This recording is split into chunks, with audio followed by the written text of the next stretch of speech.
Hey everyone, welcome to another edition of Power Core Productions and Podcastings. I'm your host, Jerron Harrington, back at you with another video. And today we are going to be continuing Fire Force LIghtSpeed Rescue, Part 2. As always, if you're a fan of today's video and everything else that we have on the channel, then please don't forget to like, comment, subscribe, share, and hit that bell for post notifications so you can stay up to date on everything that is Power Core Productions and Podcastings that has to come out now and in the future.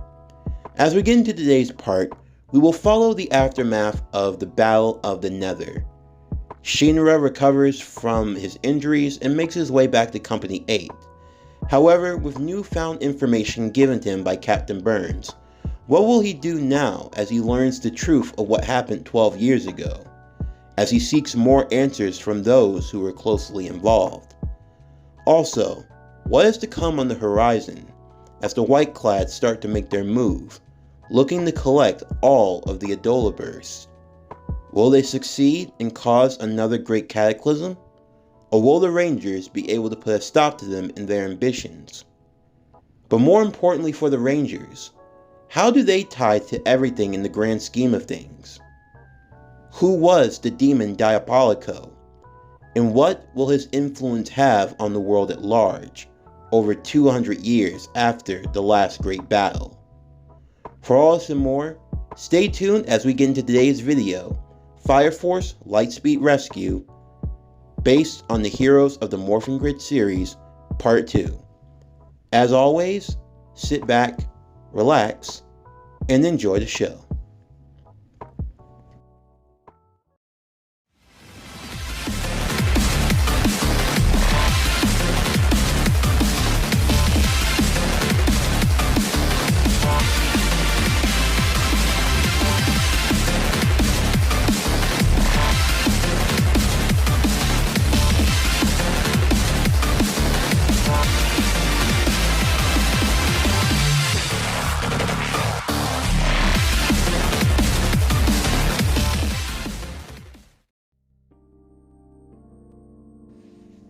Shinra sat silently as Vulcan drove them back to Company 8, following his release from the care of Company 6, having made a full recovery from his injuries following his battle in the Nether. The only thing on his mind was his confrontation with Captain Burns, learning the truth of what had happened 12 years ago. That it was indeed the work of the White-Clad that caused that fire. That his mother, the one of whom he thought was dead, had actually been turned into an infernal, the one with the horns known as the demon. With all this information now before him, Shinra wasn't sure how to proceed. There was the possibility that his mother was still alive, and now he had to debate whether or not he could save her, or if she would need to be put down. At the same time, as they were making their way back, Shinra would learn that there was an upcoming competition amongst all of the companies, that being for the annual Firefighters calendar line. While Shinra didn't care too much for it, the others were in good spirits, so he aided them as best he could, although they ended up coming in dead last ultimately. After the photo shoot, Shinra would discuss the evidence that he had discovered from Captain Burns with his captain, Captain Obi. Being given all the information, the captain would warn Shinra that even if his mother was alive, she would be in an infernal state. However, Shinra already had the resolve. He was going to save his mother and bring his brother back home and restore his family. With that, with help from Captain Obi, there would be a special meetup, allowing for Shinra to meet with the captain of Company 4, Soichiro Hagu, one who was present during the events of 12 years ago, and had actually seen the infernal form of Shinra's mother having been injured in the process when using an Adola link. For Shinra, this was the best place to get answers. In doing so, as Shinra was given the day off, a chance to go to Company 4, a special division amongst the 8 fire companies that also served in training young recruits, a specialty similar to that of Company 6, who specialized in also medical treatment. Before long, as he was dropped off, having recently encountered another infernal, they seemed to be popping up more and more as time went on, only hastening the companies to move forward in their research, to move against the white-clad, and to stop them before their plans went too far. As Shinra arrived at Company 4, he would meet a lot of his old friends, many of whom had graduated but stayed with the Company 4 district, while Shinra and Arthur, among a few others, had recently moved on to other companies, such as Company 8. As he arrived, he had pleasant encounters with his old instructor, Instructor Pan, and his old friend, Ugun. As they arrived, they would have a rather distasteful encounter with another one of their old associates, in Karin. Excluding that, Shinra would be escorted to the captain's office. While doing so, once arriving inside, Shinra would see that the scarred captain behaved rather emphatically. As he came to the captain of Company 4, Soshiro, he learned that the captain had been driven to near madness, as he had a weird sense of Adola, that scar he received when he came to the Nether, feeling the pure flame. It awoke something in him, something rather arousing in a sense. He enjoyed the pain from those who had Adola, and he could sense it all over Shinra, as he was an Adola burst. Shinra's Adola link would activate for a brief moment once again.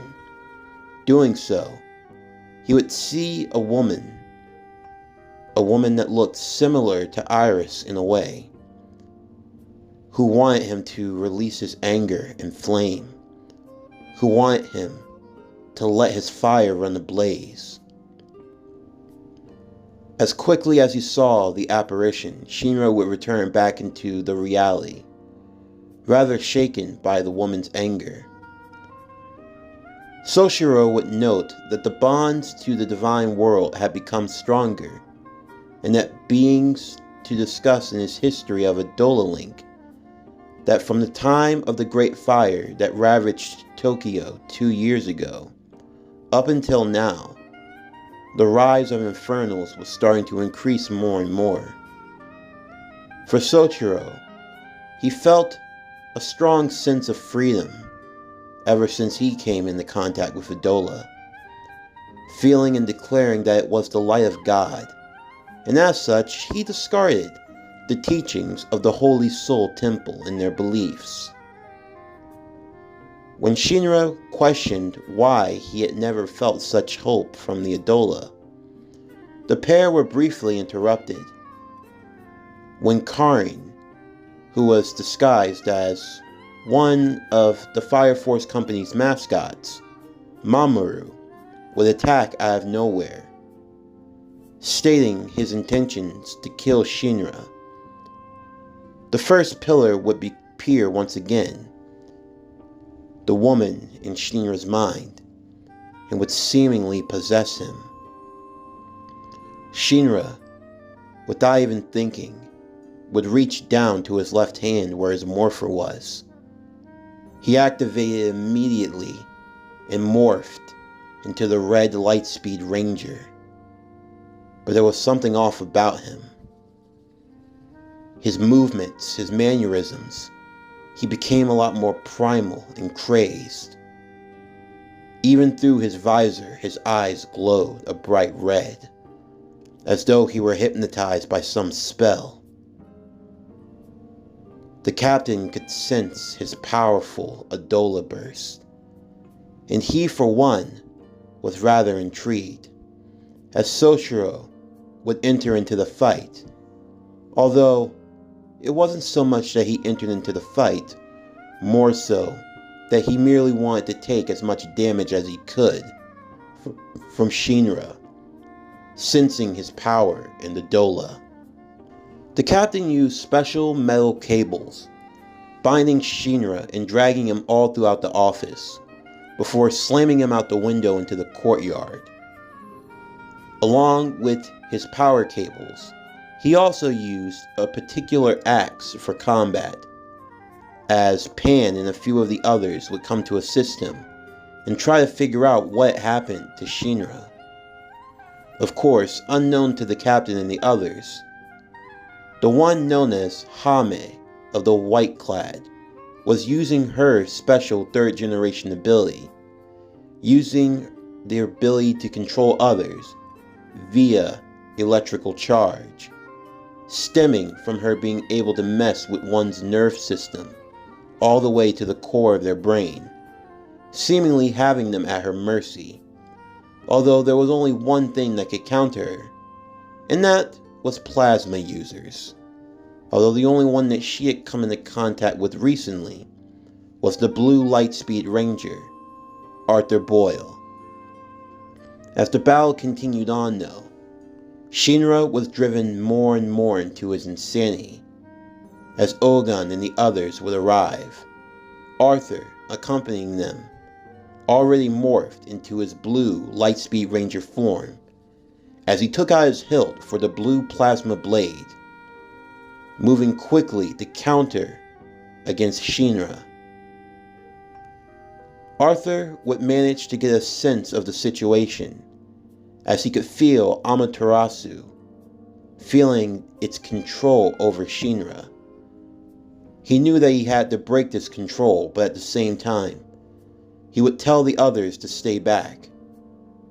Shinra, powered up in his ranger form, with no sense of control over himself, made him the biggest threat to everyone around, and Arthur being the only ranger on the scene, he and he alone had the power to combat him.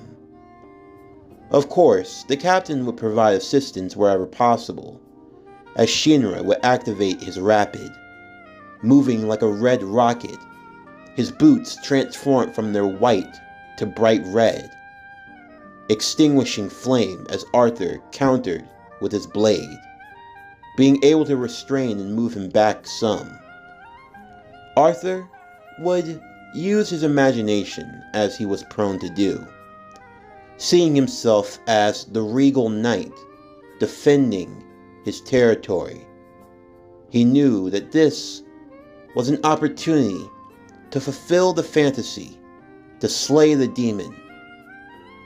It was this sort of mindset that helped increase his focus and awareness, allowing him to dodge Shinra's attacks. Of course, the two of them had known each other pretty well from their days in the academy, at that very company, at Company 4. But still, for everyone within their class, Arthur was the one most capable of countering Shinra, as their fighting styles were the ultimate clash of styles, to say the least. The sword wielder, the one masterful and elegant with his weapon, against Shinra, the free-flowing fighter who fought using his feet with quick movements and being unorthodox. It was a unique matchup, to say the least, the clash of blue and of red, as the flames sparked off the two of them as they battled, the others getting a chance to see two rangers up close and personal, having heard of their recent exploits in the Nether, and now seeing the power that they were displaying. It was no wonder why they were able to survive. If Company 8 had power like this, then they may just have what it takes. to take down the White-Clad. Of course, that was assuming that they could survive this encounter, and that hopefully they wouldn't end up killing each other in the process. Within Shinra's mind, he would get flashbacks to that night. The night his family was taken from him. The night that everything was destroyed. The woman would speak soothing words, like a warm flame in the cold of night. Her words tantalizing to Shinra.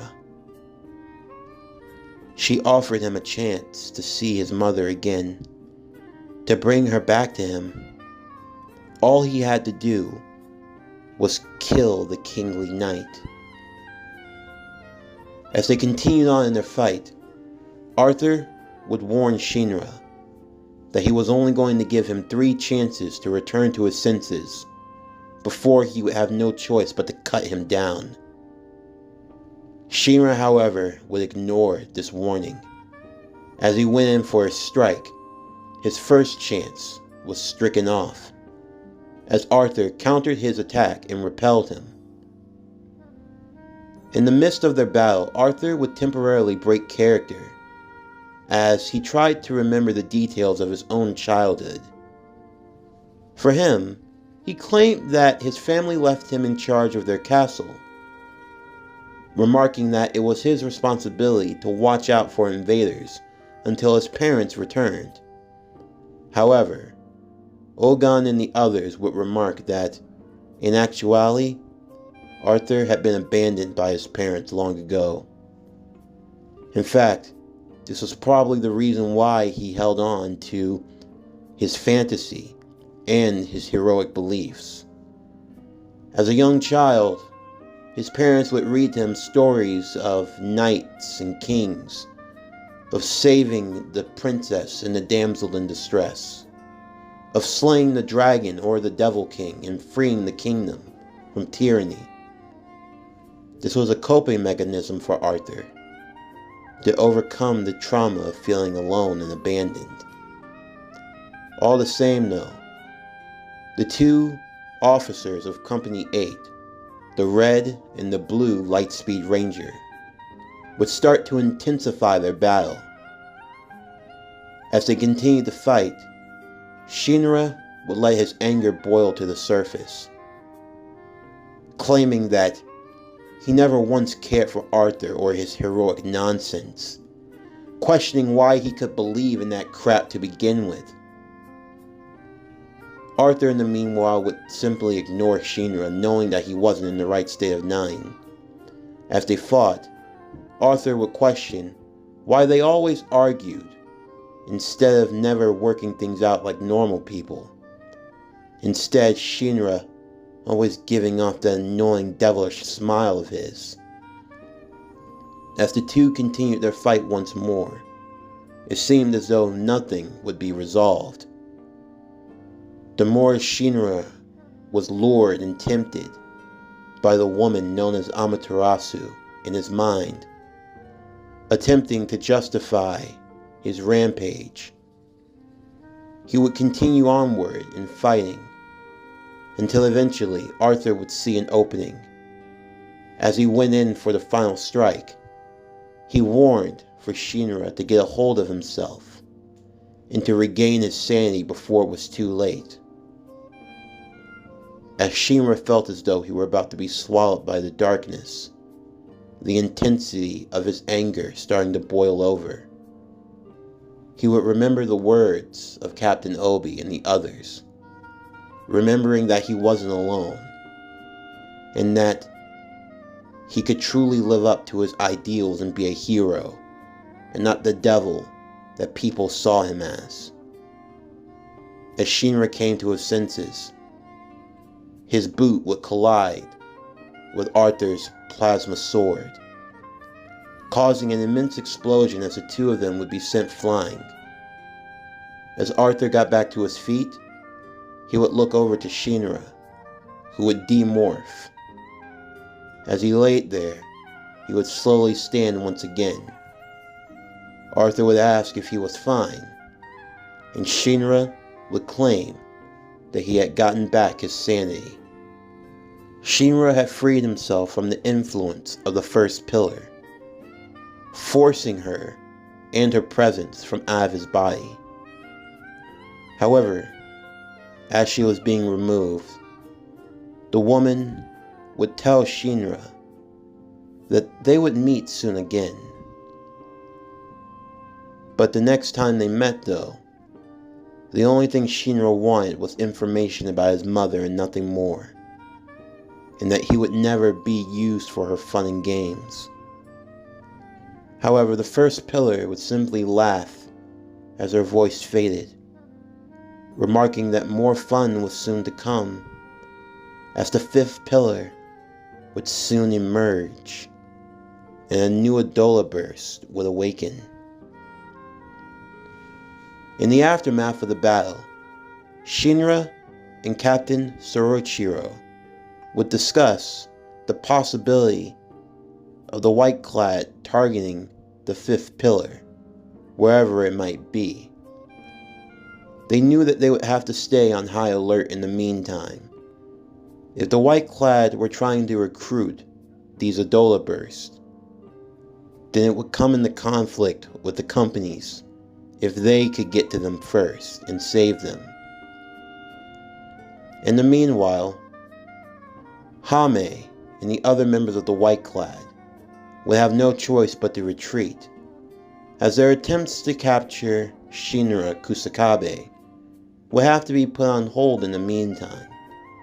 However, before long, they would get their hands on all of the Adola bursts. But there was a recent development, as she left with her ward, Charon, following close behind, as they lamented the fact that their war with Company 8 was soon to be underway, and that she could feel a next major skirmish on the horizon. Shinra and Arthur would make their way back home to Company 8. As they did so, Shinra would thank Arthur for his help, and would promise to protect his family and to find the fifth pillar, in order to be a hero. Arthur simply remarked that he would remain his regal and knightly self, and if the devil ever got out of line again, he would cut him down. After that, they would arrive back and meet with Captain Obi once again, who had also been in talks with the chief of the fire agencies. He was trying to convince them to ally and work together. All the other companies had usually kept to themselves, but recently, with the aid of a few members from the 1st, as well as the 7th and the 5th, he felt as though they could truly make progress and move forward. However, it would appear that Hajime Industries, the ones who founded the Fire Force in the first place, seemed to be refusing to help, and a few other chiefs also decided not to turn to the aid of the companies, instead wanting to keep to themselves and do their own things. The captain sat back at his desk, a bit dejected at the situation, just when it seemed as though they were getting close to finding the secrets behind the infernals and human combustion. When they were so close to a breakthrough, it seemed as though everyone was always looking to play for themselves and do their own form of politics. But all the same, he would not let it discourage him. His company had grown strong over the last few months, and with this new power aiding them every step of the way, they knew that as long as they stuck together, they could overcome anything. As time progressed, the day of which both sides knew that their next encounter would finally emerge. It would be on a regular day, one that seemed as ordinary as any other. However, unknown to an unbeknownst city, It would serve as the battlefield, as the second encounter between Company 8 and the White Clad. As it was coming to the end of a school day, a mysterious girl named Inca would leave with her friend close behind as they made their way to a local park. Shortly after, she would be joined by one known as Panda and the other known as Sancho. The girl would lift her hands into the air as she took a deep inhale with her nose. She smelt it like she always did. And now it was time for the operation to begin. As the young girl and her companions donned their mask, it was time to make a little money. After all, that's what a good entrepreneur does. You see, the girl had a special ability. She could detect fires before they happened. It was like a sixth sense for her. She could tell when a fire was about to start as naturally as a mother could attend to their child. Using this to her advantage, it was her way to exploit others, warning them of the impending danger and then getting a reward for it. It was easy and simple. However, unbeknownst to Inca and to her friends, on this day in particular, nothing would be simple. And for this young girl, unbeknownst to her, she was indeed the fifth pillar, the one who was soon to emerge, the one of whom would be fought over. As on this day, the Rangers and the White Clad would collide with one another once again in an intense battle for the fifth pillar. This concludes Fire Force LIghtSpeed Rescue Part 2. As always, if you're a fan of today's video and everything else that we have on the channel, then please don't forget to like, comment, subscribe, share, and hit that bell for post notifications so you can stay up to date on everything that is PowerCore Productions and Podcasting stats to come out now and in the future. And a little quick update for news going into next week. On Tuesdays, we usually do What If Naruto Was Trained by Dr. Strange. I am here to inform you that that series is being moved to Wednesday, taking the place of What If Ben 10 was in the MCU, now that that story has reached its conclusion. And taking its place will be the start of Don Machi, the Last King. What if Bel Crenel gained the power of Thor? With that, stay tuned for Monday as we will be continuing My Hero Academia Armin Adventures, What If Deku Was Iron Man, Part 4. But anyway, that's going to do it for the end of today's video. I'm Javon Harrington with PowerCore Productions and Podcastings, signing off, and I'll see you next time.